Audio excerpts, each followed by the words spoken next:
ECHAO matungda kari hakselgi cheksing thaurang lokhatkani.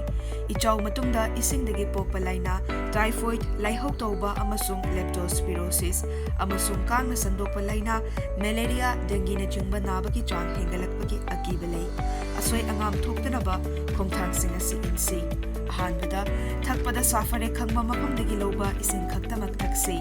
Anisubada tungsinduna thamba ising sizinadringi gi mamangda khutsa seng na hamdoksi.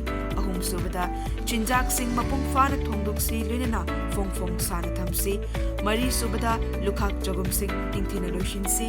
Manga subada chaba thakpa tawdringi amasung amang sang changluraba matungda khutsa seng na hamdoksi.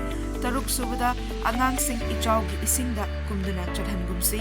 Taret subada kang macha pokpa thingnaba akoi magi mafam sing tarutanana thamsi. Nipan subada malaria amasung dengue dagi ngakthoknaba kangkhal sisinasi.